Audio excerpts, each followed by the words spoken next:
Selamat siang Pak, perkenalkan nama saya Winda Nancy Viola Sitorus dengan NIM 1224019 dari program studi S1 Sistem Informasi Angkatan 2024. Di sini saya akan menjelaskan tugas saya T07 dengan judul disjoin.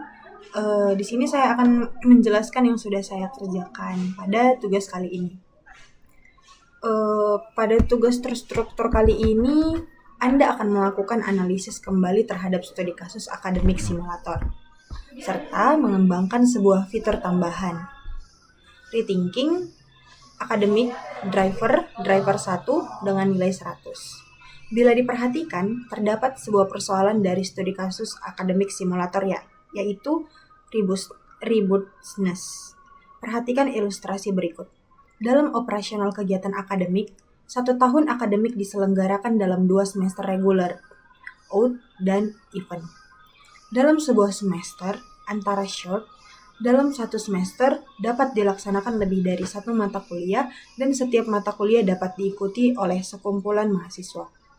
Penyelenggaraan perkuliahan suatu mata kuliah pada 1 semester dengan semester lainnya dapat dilakukan oleh dosen atau tim dosen dengan konfigurasi yang dapat berbeda. Sebagai contoh, mata kuliah Operation System pada pelaksanaan sebelumnya diampu oleh JPS, THS, dan juga AZP. Namun pada pelaksanaan berikutnya hanya diampu oleh GPS dan juga THS. Setiap mahasiswa dapat mengikuti beberapa mata kuliah pada satu semester di 1 tahun akademik. Di akhir semester, mahasiswa akan diberi nilai akhir dari serangkaian asesmen. Bila nilai dirasa kurang memuaskan, mahasiswa dapat mengajukan remedial dengan pemenuhan terhadap syarat dan aturan yang berlaku.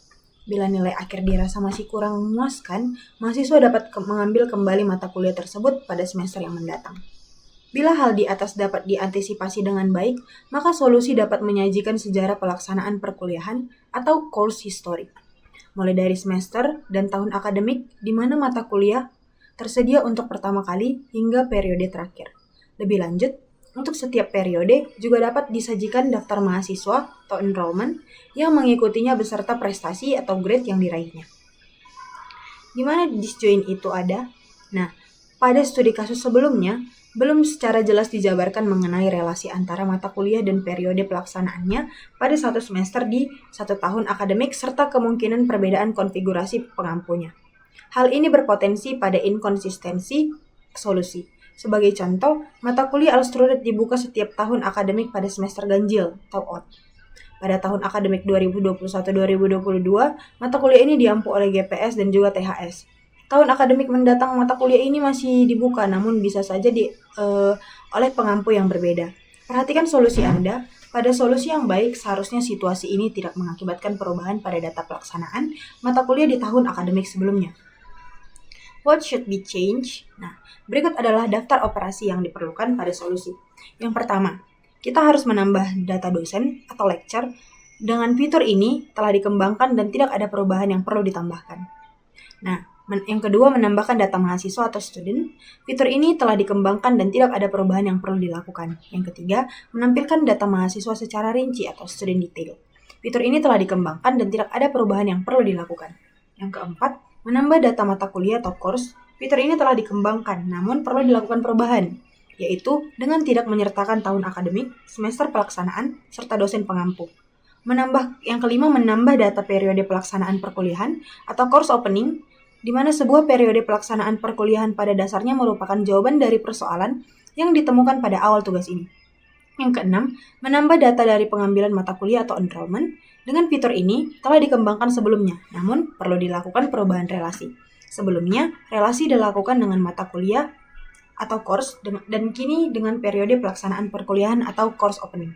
Yang ketujuh, pemberian nilai pada pengembalian mata kuliah atau grading. Dengan fitur ini telah dikembangkan dan tidak ada perubahan yang perlu dilakukan. Yang kedelapan, pemberian nilai remedial dan pengambilan mata kuliah. Fitur ini telah dikembangkan pada tugas sebelumnya dan tidak ada yang perlu perubahan yang dilakukan. Yang kesembilan, satu fitur tambahan perlu dikembangkan adalah menampilkan sejarah pelaksanaan mata kuliah atau course history. Di sini, adding new course, terjadi perubahan dalam menambahkan data mata kuliah. Kini, sebuah mata kuliah hanya terdiri dari 4 buah data. yakni kode mata kuliah, nama mata kuliah, kredit, dan nilai minimum. Dengan demikian, format masukan yang diperlukan itu menjadi seperti ini: course add, course code, course name, kredit, dan passing grade. Nah, berikutnya Anda perlu mengembangkan fitur untuk menambah data periode pembuka mata kuliah. Sebuah periode mata kuliah dapat direpresentasikan dengan atribut kode mata kuliah, tahun akademik pelaksanaan, semester, serta daftar dosen pengampu, dan berikut adalah format masukan yang diberikan: course open, course code, academic year, semester, lecture list. Perlu dipastikan bahwa pada dosen pengampu ditulis dalam bentuk inisial dan dapat saja terdiri dari beberapa inisial untuk mata kuliah yang diampu bersama. Inisial dosen yang satu dengan yang lain dipisahkan dengan tanda koma.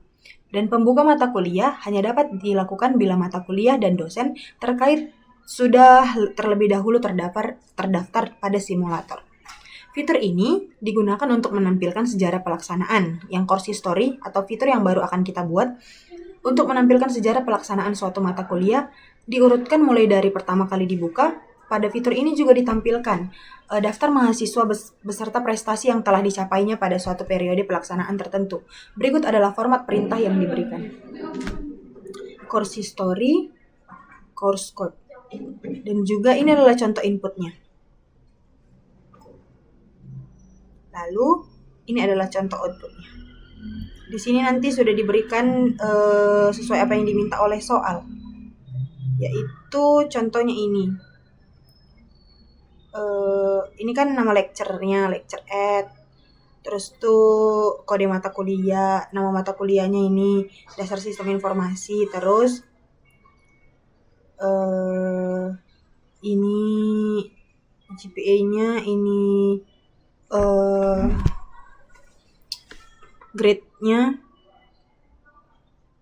Lalu ini diambil dia di mata kuliahnya diambil di semester ganjil atau genap. Oke, mari kita masuk ke penjelasan ininya.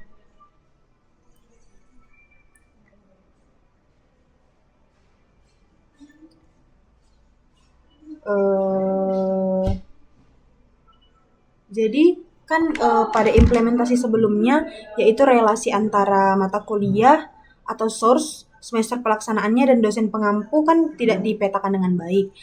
Data pelaksanaannya juga akan rentan menjadi tidak konsisten jika di tahun berikutnya mata kuliah yang sama diampu oleh dosen yang berbeda. Nah, solusinya itu kita harus memisahkan data statis mata kuliah dengan data dinamis pelaksanaannya. Solusi ini kita capai dengan cara menambahkan entitas yang baru, yaitu course opening. Namun, pada penjelasan kali ini saya akan menonjolkan beberapa penerapan prinsip OOP yang kuat. Jadi di sini saya akan menjelaskan konsep inheritance, yaitu di sini ada kelas person.java yang ini. Kelas ini adalah sebuah superclass atau kelas induk yang merangkum atribut umum yang dimiliki entitas manusia di simulator ini, yaitu ada name, string name, dan juga string prodi. Lalu di sini ada student.java sama lecture.java, satu lagi yang ini. Kalau misalnya kedua kelas ini itu dia menerapkan konsep inheritance dengan melakukan extend person, di mana student menambahkan atribut spesifik seperti name dan year, sementara lecture sendiri itu menambahkan NIDN, inisial, dan juga email. Pemisahan ini dapat membuat code nanti jauh lebih bersih dan meminimalkan duplikasi. Lalu kita masuk ke data intinya, yaitu ada course. Yang ini dia course.java. Kelas ini mengalami perombakan atau rethinking. Sekarang, course murni hanya menyimpan atribut statis dari mata kuliah itu sendiri, yaitu ada code, name, kredit, dan juga passing grade. Atribut tahun akademik, semester, dan dosen pengampu dihilangkan dari sini. Lalu, ada juga yang ini, course opening.java, ini solusi utamanya. Jadi ini adalah kelas baru yang menjembatani hubungan yang terputus atau disjoint, dan kelas ini menyimpan referensi ke objek course, academic year, semester, dan sebuah list dari objek lecture atau list lecture, dan penggunaan list ini memungkinkan satu mata kuliah pada periode tertentu yang diampu oleh tim dosen itu atau lebih dari satu orang. Lalu ada enrollment.java. Ini untuk pencatatan studi, di mana kelas ini mencatat pengambilan mata kuliah yang diambil oleh mahasiswa, dan perubahan penting di sini adalah penambahan atribut previous grade, dan atribut ini digunakan untuk menyimpan nilai histori jika mahasiswa melakukan remedial. Jadi di sini terdapat metode apply remedial, string new remedial grade yang mengenkapsulasi aturan bisnis, yaitu remedial hanya bisa dilakukan jika nilai awal bukan non, dan mahasiswa belum pernah melakukan remedial sebelumnya. Lalu kita masuk ke ininya, ke eksekusi driver satunya. Untuk bagian ini saya menjelaskan bagaimana simulatornya memproses input secara berurutan. Di sini pertama-tama di sini itu saya akan menjelaskan bagaimana pengolahan input dasar. Jadi di sini simulator kan menggunakan scanner untuk membaca baris demi baris lalu memecah teks berdasarkan karakter pemisah atau fungsi splitnya. Karakter pemisah atau fungsi split yang ini.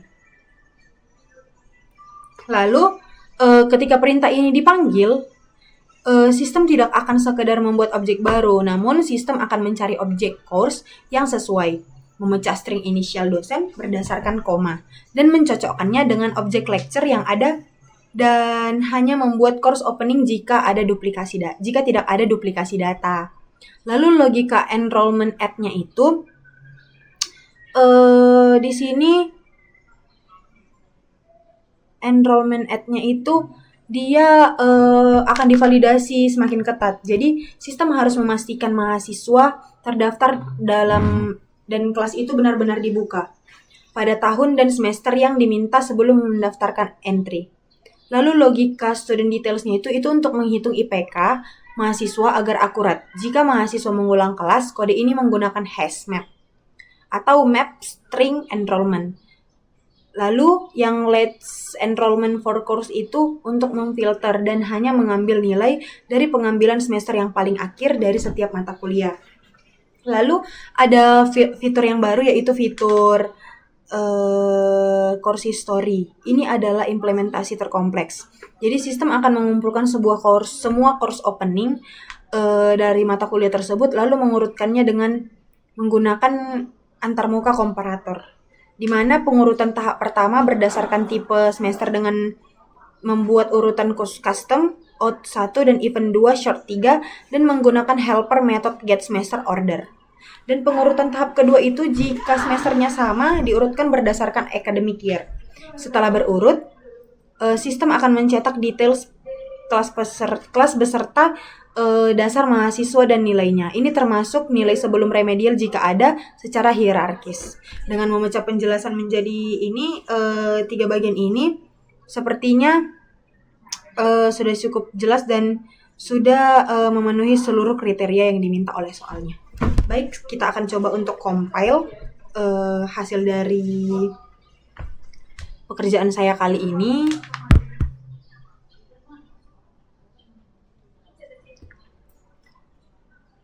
Kita akan masukkan menggunakan command prompt. Lalu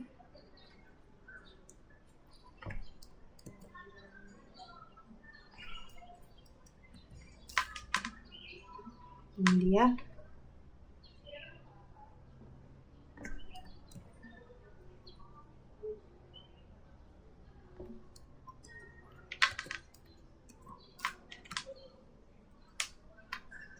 Kita masukkan inputnya. Yang dimasukkan itu ini.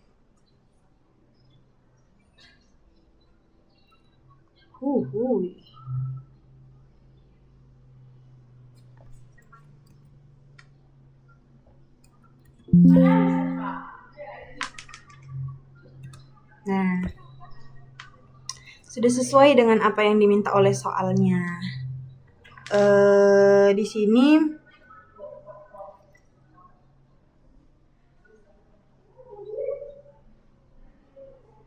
outputnya sendiri itu sudah sesuai dengan apa yang diminta oleh soal. Di sini ada tahunnya, sudah dijelaskan dia dari tahun 2021. Di sini juga sudah 2020-2021. Lalu di sini outputnya itu dibagi jadi 2 fase utama, yaitu output interaktif yang langsung muncul saat perintah tertentu diketikkan, dan output akhir yang dicetak sekaligus di akhir program setelah blok input ditutup. Jadi inputnya ini itu udah sesuai dengan apa yang diminta oleh soal. Berarti program saya di sini itu sudah berhasil dijalankan dan sudah sesuai dengan ketentuan apa yang diminta oleh si soalnya tersebut. Jadi di sini saya akan menjelaskan juga kendala apa yang saya miliki selama saya mengerjakan ini. Yang pertama itu saya sangat sulit memisahkan entitas mata kuliah yang tadinya menyimpan detail pelaksanaan menjadi murni sebagai data statis dan memindahkannya itu ke entitas yang baru, yaitu ke pembukaan kelas atau periode pelaksanaan. Kendalanya terletak pada saat saya menyesuaikan logika validasi di perintah lain. Misalnya nih, saat mendaftarkan pengambilan kelas, validasi itu tidak lagi merujuk langsung di data mata kuliah, melainkan harus dicek terhadap kombinasi spesifik dari kode mata kuliah, tahun akademik, dan semester pada objek pembukaan kelas tersebut. Mungkin ini yang bisa saya sampaikan pada T07 di Sejoin ini. Saya harap yang menonton bisa memperoleh ilmu yang saya berikan kali ini. Jika ada kesalahan pengucapan pada video ini, saya mohon maaf yang sebesar-besarnya atas kesalahan pengucapan tersebut. Mungkin sekian video yang dapat saya sampaikan pada hari ini. Saya ucapkan banyak sekali terima kasih.